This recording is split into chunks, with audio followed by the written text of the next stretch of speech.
Vamos voltar para análise internacional com a fala de Jamil Chad lá no ICL. Vamos lá. Próximo ao bolsonarismo, viu seu grupo perder influência após Trump decidir abrir diálogo e baixar o tom ideológico na relação com o Brasil em meio a sanções e crise bilateral. A gente até comentava, né, quando a gente mostrou aqui o discurso do Donald Trump, a cara, né, de esfinge do Rubio, ele nem piscava, né, estava totalmente travado, mas o Jamil tem os bastidores dessa divisão e vai situar a gente aqui, Jamil. Essa é uma história que, claro, a gente olha às vezes os governos e também tem essa, às vezes, tendência dos estrangeiros olharem ao Brasil como um bloco monolítico, que o governo toma decisões, etc. E a gente sabe que internamente é uma batalha, é uma disputa muito grande entre diferentes alas para conduzir o governo a tomar uma decisão desse lado ou daquele lado. Não é diferente no trumpismo, não é diferente. E aí o que nós tivemos nos últimos dias foi, de fato, um racha, uma espécie de, eu diria, uma ala que foi vencedora, que até agora não estava tendo essa participação, que é, claro, a ala mais pragmática e aquela que, claro, não queima dinheiro, não rasga dinheiro.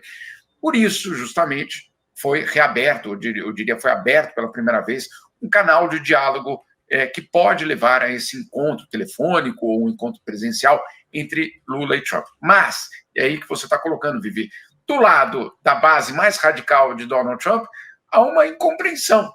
Por quê? Porque ao longo de semanas nós vimos a Embaixada Americana, o Departamento de Estado, em vários níveis, né? O secretário de Estado, mas também o vice, tantas outras pessoas indo nas plataformas sociais, fazendo ofensas, provocações, etc. Ali estava justamente a ala que não queria nenhum tipo de diálogo com o Brasil, que queria justamente, de uma certa forma, blindar o bolsonarismo, dar espaço para o bolsonarismo e impedir, sabotar qualquer tipo de diálogo que pudesse acontecer. Essa ala, pelo menos por enquanto, é sempre muito, vamos ser muito cuidadosos aqui, por enquanto essa ala parece enfraquecida. Um outro sinal de que isso parece enfraquecido. Ontem, em Brasília, assessores parlamentares de senadores americanos estiveram no Senado brasileiro justamente para dizer, olha, nós queremos abrir outros canais de comunicação que não sejam os canais Eduardo Bolsonaro, Paulo Figueiredo e Departamento de Estado norte-americano.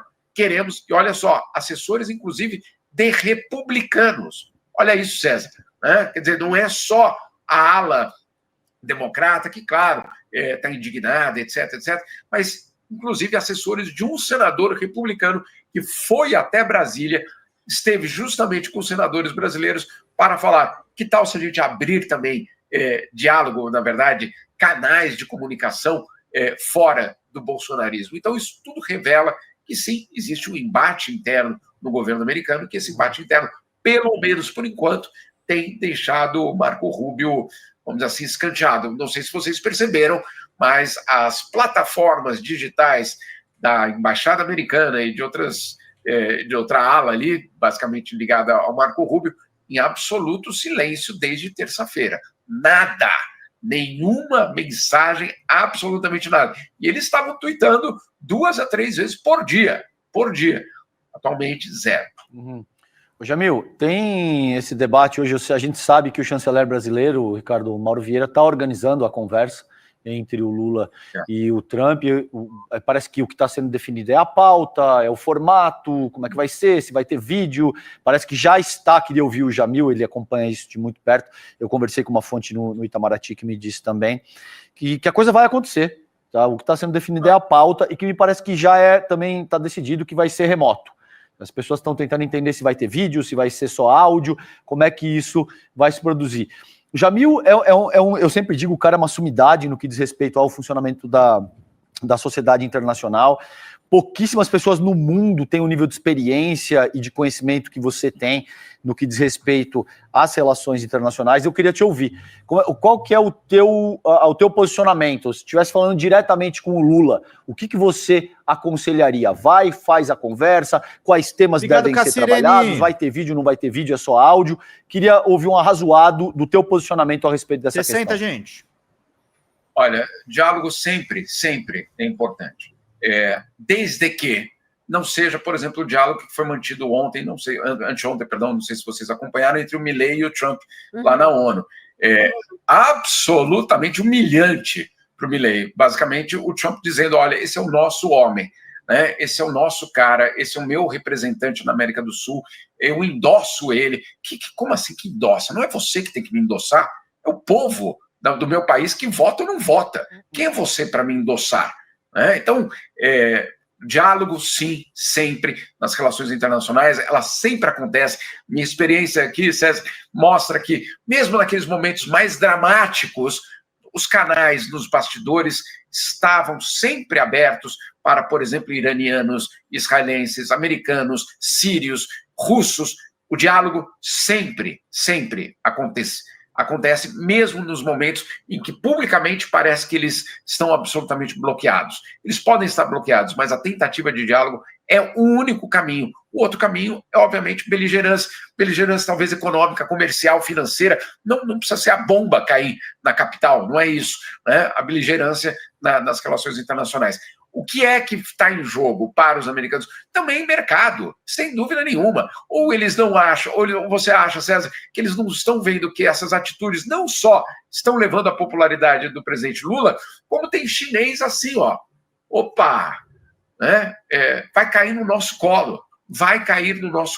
Então, claro, há uma grande preocupação. Agora, se eu tivesse algum papel na recomendação, é uma recomendação, obviamente, de negociar, ou seja, quando o próprio presidente Lula disse uma vez para o Zelensky, isso no começo da guerra, não há um acordo de paz unilateral.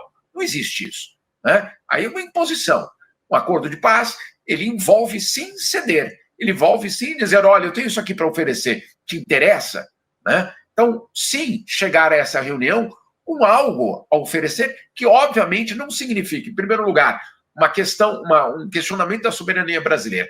2, que não signifique um questionamento sobre a democracia brasileira. E 3, que esse oferecimento seja benéfico para o Brasil.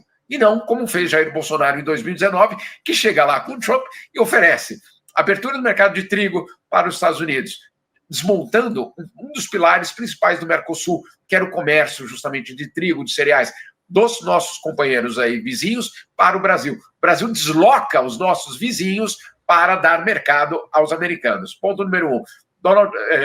Bolsonaro, então, tira os vistos para os americanos sem pedir reciprocidade. Olha só, ponto número 2. Ponto número 3, aquela ultra negociação de mestres. O Brasil abre mão do status de país em desenvolvimento na OMC. Quê? Com 30 milhões de pobres? Como assim nós estamos abrindo o status de país em desenvolvimento na OMC para favorecer os americanos? Outra, e aí isso foi antes, na verdade, depois, na tentativa de reeleição de Donald Trump, o Brasil aceita tarifas contra o aço brasileiro para favorecer Donald Trump na campanha eleitoral dele. Gente, o que o Brasil fez naqueles anos em relação a Donald Trump é tudo que não pode acontecer dessa vez. Eu duvido que o Brasil siga nessa linha, mas eu acho que, sim, o diálogo é absolutamente fundamental. Eu acho que, sim, o presidente Lula chega com algum tipo de autoridade moral, eu diria, sem dúvida, por conta do respaldo interno, mas também pelo respaldo internacional. Trump sabe que não pode simplesmente passar por cima de Lula, não pode, ele sabe disso. Agora, dito isso, todas as cautelas são necessárias e, por isso, essa negociação está sendo tão complicada. Vamos fechar os César, 60, daqui a pouco gente. eu vou nas minhas redes sociais colocar uma foto que eu encontrei da época em que o Obama ligava para o Lula. Eles ligavam, e era uma ligação telefônica, e a foto é muito reveladora da confiança que existia. Obama, de pé no telefone, encostado na parede no Salão Oval, com um assessor no Salão Oval, um só, e eles conversando. Eu não sei o que foi dito naquela conversa, mas imagine só, você chegar a um ponto de confiança, ou, na verdade, de reciprocidade, em que o outro líder sabe quem você é, sabe qual o peso que você tem no mundo. Então, tudo isso é o que vai estar em jogo a partir dos próximos dias. Ô Jamil, Ricardo Mello aqui. Eu tenho a impressão, assim, bom, Donald Trump é louco, mas não rasga dinheiro, a gente já sabe disso, né? Agora, nesse momento da negociação, o que eu fico imaginando? Porque lembrando daquelas mensagens que foram vazadas, aquelas conversas do Eduardo Bolsonaro com o pai, ele falava justamente, olha, a gente tem que ter cuidado, porque dependendo do que for aprovado, se aprovar uma anistia light, o Trump pode falar, pronto, o Brasil já está encerrado, vamos para o próximo, vamos para frente. Nesse momento, a impressão que eu tenho é o que tá acontecendo é exatamente isso. Chegou a hora de conversar como adulto, chegou a hora de falar sobre dinheiro, de falar sobre negócios, né? Estressa a relação até um ponto para ver se consegue algum dividendo político, mas o assunto mesmo é dinheiro, é negócio. Você acha que passou de fato essa fase de que o Bolsonaro era a prioridade? Eu estou tentando ajudar o meu amigo lá do Brasil, mas não consegui. Por quê? Porque já foi condenado, porque todas as medidas que foram adotadas contra as autoridades brasileiras não resultaram em nada, né? A condenação aconteceu do mesmo jeito, a justiça não mudou o seu curso por conta do que aconteceu. Você acha que chegamos a uma segunda fase de negociação com os Estados Unidos, a partir de agora, uma negociação em que, de fato, os adultos vão sentar para conversar? Olha, meu caro, muito bom dia para vocês também. Para você também. Olha, sim, sem dúvida nenhuma, tudo isso jogou, mas o que eu ouvi de americanos, olha que curioso, é de que um dos sinais que Donald Trump recebeu e que convenceu ele a falar, bom, tá bom, então vamos ver o que a gente pode fazer, vamos ver o que a gente pode fazer, não quer dizer final do processo, é o início do processo, mas um dos fatores que levou ele a pensar nisso não foi que as instituições no Brasil funcionaram ou que Lula tem respaldo, não, é que a extrema-direita brasileira começa a abandonar Bolsonaro, né? Esse ponto foi considerado pela Casa Branca como um sinal importante. Opa, calma aí. Se nem eles estão de acordo em, vamos dizer assim, barrar qualquer tipo de condenação, ou seja, se tem gente até já pensando em novos nomes para a eleição de 2026, quem sou eu para ficar desgastando o meu setor privado, os meus consumidores, os meus interesses, e ainda jogar o Brasil no colo da China por conta de alguém que nem eles estão apoiando mais. Ou seja, essa mensagem que chegou também para o Donald Trump. O Donald Trump sabe que, obviamente, como um negociador, ele não vai apostar num cavalo que já perdeu, né? Porque aí sim é uma derrota múltipla, uma derrota comercial, uma derrota financeira, uma derrota econômica e ainda humilhado porque aquele candidato que ele, ou aquele personagem que ele escolheu apoiar já não conta mais. Estou exagerando aqui, porque, obviamente, isso tudo ainda pode mudar, a gente pode ainda ver uma reconfiguração. Isso que o Jamil está falando é muito importante, tá, gente? Isso explica por que o Eduardo está desesperado brigando com o próprio pai. O Bolsonaro já era, gente. A gente está assistindo o enterro político do Jair Bolsonaro com esse processo de condenação. Ele já era. Acabou. Bolsonaro é um político acabado. E o Trump não vai apostar num cavalo que morreu. Por isso que é importante, gente, a gente financiar a mídia progressista. Falamos da carta aberta no mais cedo, está publicada no nosso site. Vamos fortalecer os veículos, gente, porque a gente precisa agora se defender contra a extrema-direita internacional e contra essa futura chapa que vai se formar para 2026. Vamos ver juntos. Reconfiguração das forças da extrema-direita, tudo isso pode acontecer. Mas vamos fazer a conta aqui de tudo que aconteceu, né? Jair Bolsonaro condenado. E nada de... eu, pelo menos, não fiquei sabendo de nenhum tipo de revolta popular no Brasil pela soltura de Bolsonaro. Não aconteceu. Aconteceu aquela manifestação, ok, faz parte, era absolutamente previsível que aquilo acontecesse, mas vida que segue. O país basicamente disse isso. Vida que segue. E a ala, vamos dizer assim, da direita mais próxima a Bolsonaro, já costurando novos candidatos, já costurando o futuro sem Bolsonaro. Não sem o bolsonarismo, mas o futuro sem o Bolsonaro. E aí? Então, você acha que eu, como líder estrangeiro, vou, então, sujar minhas mãos com um grupo É isso que aí, não Wagner. está mais fechado com ele. Não tem, a gente tem ouvido aí, não tem mais aquele negócio, não, tá, olha, não tem outra candidata, não tem plano B. Você lembra daquela época que todos falavam, o Caiado falava isso, Tarcísio falava isso, Eduardo Bolsonaro falava, todo mundo fala, não tem plano B. Plano A, plano A, plano A, plano A, e é Jair Bolsonaro. Não ouço mais isso, né? Então, obviamente, isso ainda... Agora, cara, sem dúvida nenhuma, uma das coisas que eu também tenho escutado muito, inclusive dos mediadores, porque esse processo, além de ter Joesley, Itamaraty, etc., tem mediadores. Quem são esses mediadores? Pessoas que não aparecem, não estão no radar, inclusive para que o Eduardo Bolsonaro não saiba quem eles são. Também tem isso, para evitar esse curto-circuito. Essas pessoas também dizendo, vamos só colocar a bola no chão. A bola no chão, por quê? Isso é o começo de uma história. Tudo ainda pode acontecer. Tudo ainda pode acontecer. Mas esse começo precisava acontecer.